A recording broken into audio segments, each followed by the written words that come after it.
उसकी मृत्यु हो गई। अच्छा एक बात बताइए, एक सेकंड भैया पीछे चुप करा दोनों को।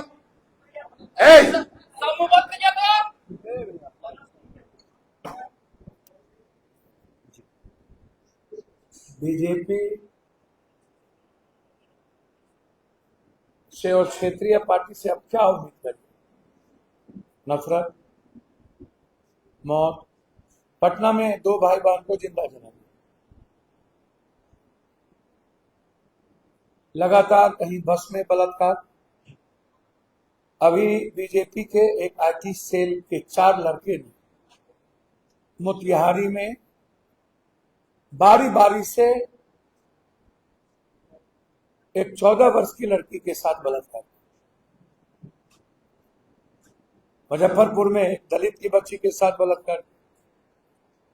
वैन में बलात्कार हुए। पूरे देश में महिलाएं और बेटी सुरक्षित है ही नहीं। और इसके सबसे बड़े कारण है सत्ता में बैठने वाले नेता पॉर्न देखते हैं भर दिन, हवस के शिकार बनाते हैं।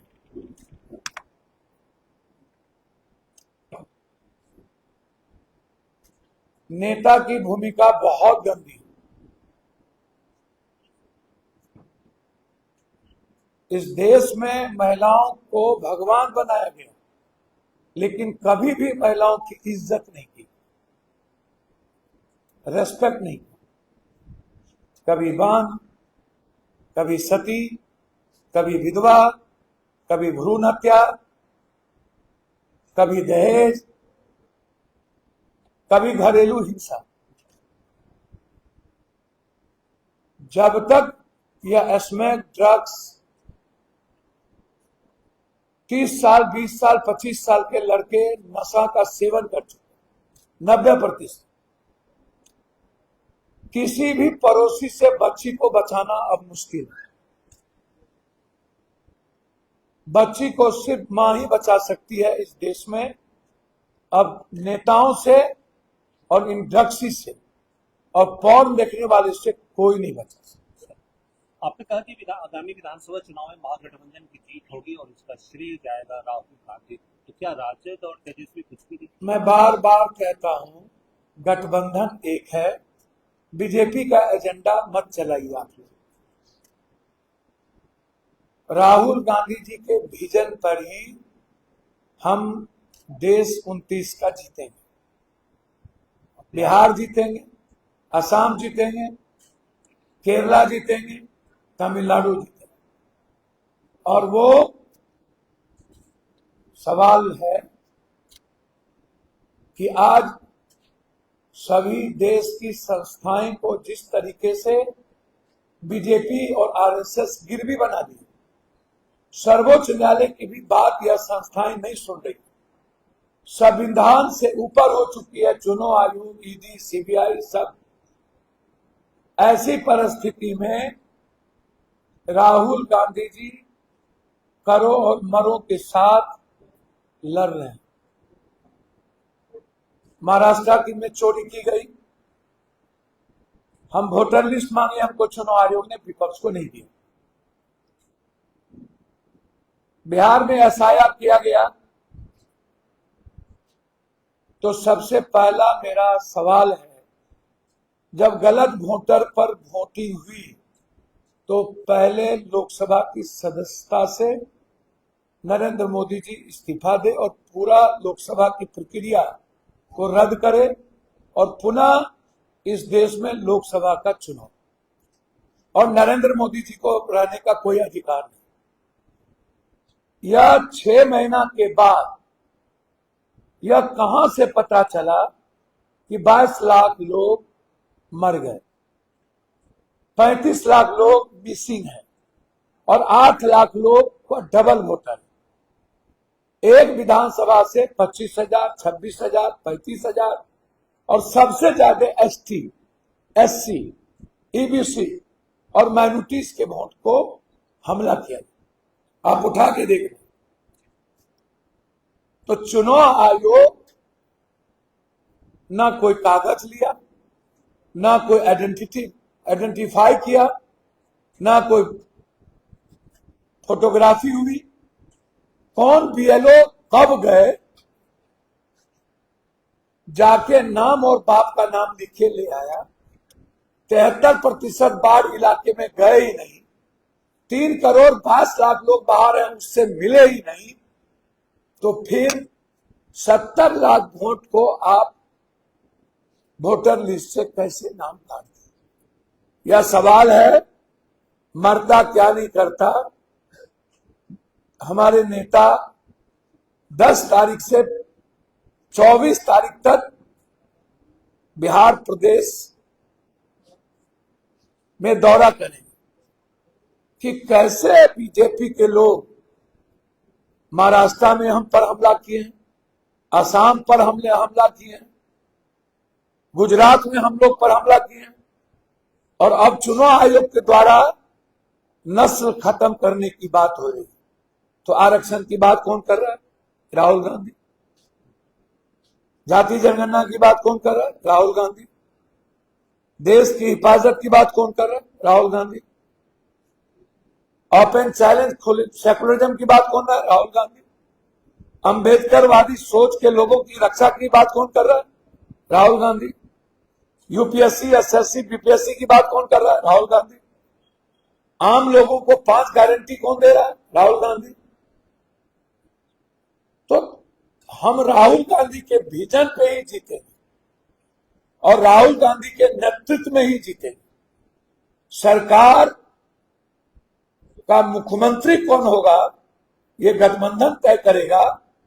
हम पूरा महागठबंधन एक। लेकिन सिर्फ स्वर्गीय अरुण जेटली के पुत्र रोहन जेटली ने आरोप लगाया कि राहुल जी का यह आरोप झूठा है। उनके पिताजी ने राहुल जी पे दबाव बनाया था, कृषि कानून जो लाया गया था, फिर बाद में पीएम ने वापस लिया। रोहन जेटली का आरोप है कि मेरे पिताजी 2019 में डेथ किया और कृषि बिल लाया था 2020। उनके पिताजी ने राहुल गांधी को कब धमकी दिया या कब दबाव बनाया?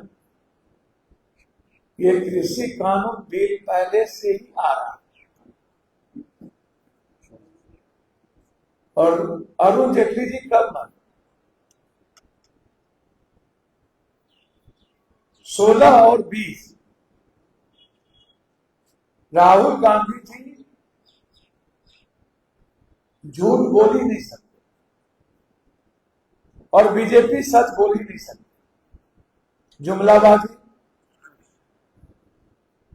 राहुल गांधी जी से मिले, ऑथेंटिसिटी है।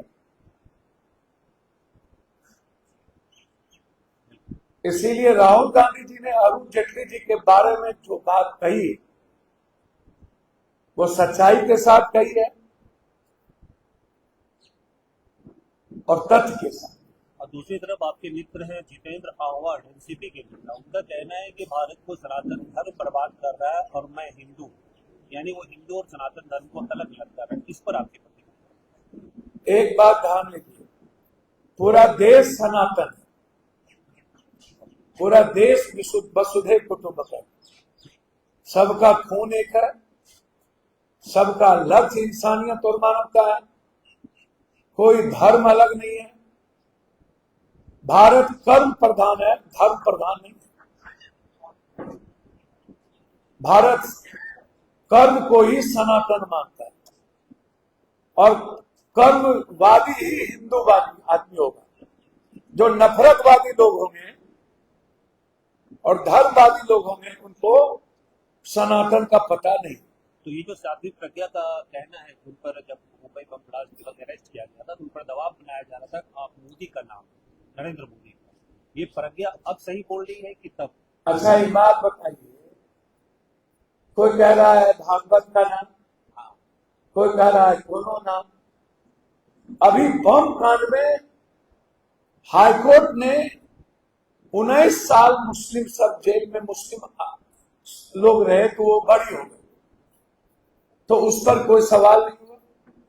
तो उस मुसलमान आतंकवाद की बात जब आप किए तो आपका एजेंसी कहां था कि हाईकोर्ट ने उनको बरी कर दी?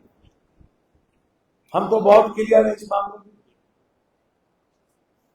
या तो एजेंसी बचाया या तो केस गलत था। 2, 11 सालों से नरेंद्र मोदी जी की एजेंसी है। एनआई किसके यहां थी? और एनआई ने जब कोर्ट में कोई प्रूफ दिया ही नहीं, समय पर गवाह लाया ही नहीं, तो कोर्ट तो साक्ष्य के आधार पर न किसी को फांसी और बरी देगा। तो इसमें कोर्ट का कोई दोष नहीं है। एनआई ने साक्ष्य दिया ही नहीं, जिसके आधार पर बरी हो गए। जो लोग आज कह रहे हैं, फिर मेरा सवाल है कि पुलवामा का आरडीएक्स किस रास्ते से और किस घाट से आया था, और उस आरडीएक्स में से मालेगांव में क्या यूज हुआ कि नहीं, और यदि यूज हुआ तो ये दोनों आरडीएक्स किस बंदरगाह से किस रास्ते से गया, इसको खुलासा करना चाहिए। मालेगांव का मामला हो या 19 साल बम कांड में रहने वाला संगठन, यह सरकार का फेल्योर है। सरकार आतंकवाद को बचा रही है, सरकार आतंकवाद को बढ़ा रही है। सर, अभी कांग्रेस नेता मणिशंकर अय्यर का एक बयान आज आया है। उनका कहना है कि शशि थरूर के नेतृत्व में 23 देशों का बर्मन किया गया इस कश्मीर बम ब्लास्ट के बाद, लेकिन उन 33 देशों ने किसी ने भी पाकिस्तान को दोषी नहीं माना। तो इसे क्या कहा? देखिए, बार बार कहा गया, हमारे नेता ने कहा 20% भी आप में हिम्मत है इंदिरा गांधी की, तो आप ट्रंप का नाम लेके दिखा दो, है हिम्मत। क्यों ट्रंप का नाम मोदी जी नहीं? क्यों नहीं कहा ट्रंप झूठ बोल रहे हैं? यदि नाम लेने की हिम्मत मोदी जी में नहीं है, तो एम्बेसी को बुलाओ और उनको बोलो टैरिफ जो 25% लगा रहा है, और भारत के हर सनातन को मांस वाले गाय का दूध के लिए कंपलसरी अमेरिका ने कर दिया है कि दूध मेरी बिकेगी। मोदी जी से मैं पूछना चाहता हूं, इस दूध को रोकने की हिम्मत आप में क्यों नहीं है? कहां से पप्पू यादव की मां दूध खा पाएगी? मेरी मां मांस मछली नहीं खाती है, और अमेरिका कह रही है कि इस गाय का दूध तुम्हें लेना है।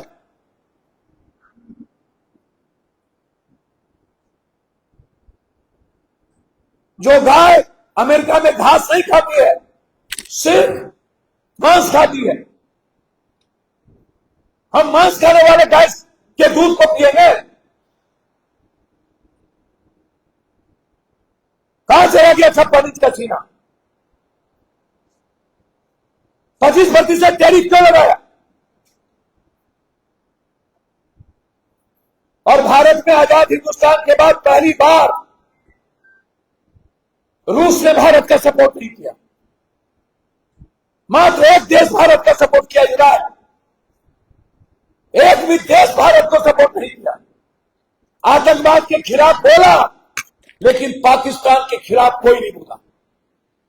और पाकिस्तान का जनरल गार्ड, जो 26 भारतीय के हाथ से खून टंगा हुआ है, वो अमेरिका के राष्ट्रपति के टेबल पर दारू और मटन खाया, और हमारे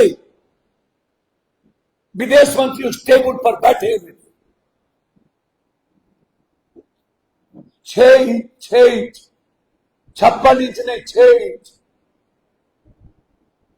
है हिम्मत तो ले लो ट्रंप का नाम, है हिम्मत तो बुला लो टैरिफ और दूध के सवाल पर। हम बहिष्कार करेंगे अमेरिका के दूध को।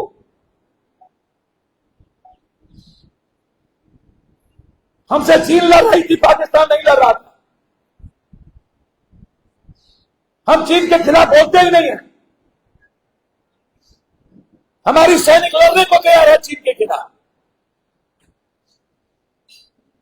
क्या बात है, बोलिए।